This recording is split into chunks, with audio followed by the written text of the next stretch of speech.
Et donc, nous, on n'est pas spécialiste du tout de l'aide alimentaire, mais on nous confronte, enfin, on est souvent confronté à la réalité parce que des personnes avec qui nous sommes en mouvement, en action, ont recours à l'aide alimentaire, que ça valait la peine d'approfondir la question avec des personnes qui vivent, qui ont une expérience de cette réalité, pour être plus nuancé dans nos propos par rapport à ce qui devient réalité de plus en plus importante dans le paysage de nos sociétés. Et donc on ne peut pas juste dire nous on est contre. Un croisement des savoirs se fait entre 3 sources de savoir. De notre côté, avec des personnes qui ont le savoir du vécu de la pauvreté, accompagnées par Vanessa ou soutenues par Vanessa. Et puis les autres venaient d'autres associations et de la fédération. Oui, c'est ça. Ça, c'est les professionnels. Qui formaient un groupe de professionnels et puis un groupe de chercheurs. Parce que voilà, c'est comment dire, un compromis à Donc, c'est devenu comment comprendre les situations violentes et dégradantes dans l'aide alimentaire.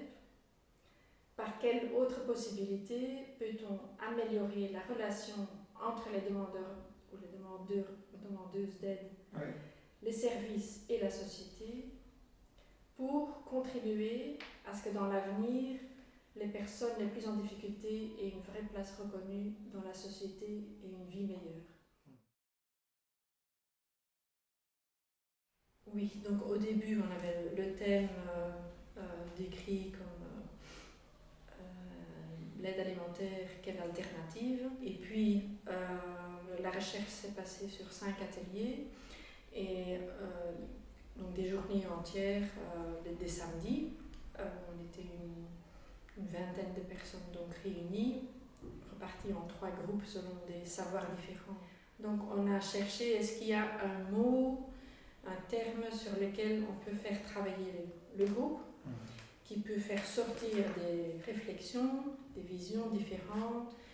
Et puis il y avait un porte-parole qui devait expliquer aux autres groupes le sens de ce qu'ils avaient rassemblé sur leur affiche. À la fois, il y a des commentaires dans le groupe des militants, oui, les costumes cravates font parler, donc il y a les préjugés qui sortent bien, etc.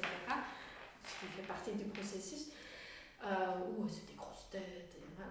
Et puis, après ça, il y a toujours un temps, est-ce que vous pouvez reformuler, incapable de reformuler parce que c'était incompréhensible, alors ils doivent reformuler leurs propos. C'est très confrontant aussi pour les chercheurs. Et ils n'y arrivent pas. Parfois les militants ont dit mais là on est trop dans l'émotion, trop dans le trouble, quelque part on n'arrive pas à s'exprimer. Mais à d'autres moments ils ont dit des choses avec une simplicité, mais voilà, droit au but. Et donc, quelque part, la méthode qui régule, comme tu dis, Marianne, des prises de parole, en porte-parole aussi pour éviter qu'on se déballe, parce que ça, c'est parfois le pouvoir aussi qui joue entre les professionnels et des personnes dépendantes de l'aide, qu'on va se déballer pour gagner ce dont on a besoin et on casse ça parce qu'on veut d'autres relations, on veut que nos sociétés puissent fonctionner sur d'autres bases. Et quelque chose de tout petit, mais qu'on applique très très souvent sur un croisement de la phrase, de savoir c'est, on pose une question, mais on ne répond pas tout de suite. On prend un temps de réflexion individuelle, un temps de silence, où on réfléchit chacun, parce que sinon, il y en a toujours un qui tout de suite a une réponse, et les autres répondent ou réagissent à ce que vient de dire la première personne. Au lieu de réfléchir soi-même, qu'est-ce que moi j'ai à dire, ou qu'est-ce que je veux dire. Et donc ce temps de silence à respecter, ça a l'air qu'on perd du temps, mais on y gagne, et on y gagne en égalité du coup. Et puis, il y avait cette inquiétude exprimée à la fin du 3e atelier, mais on n'a que 2 ateliers, comment on va produire des solutions, des pistes. On a essayé d'avoir des représentants de chaque groupe.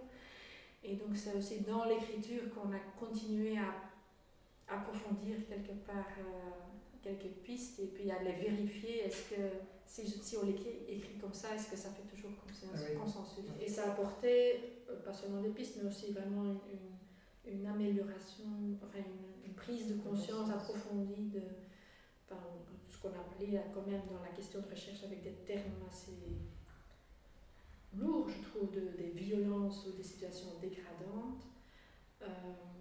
Voilà, ça a permis de prendre encore plus conscience.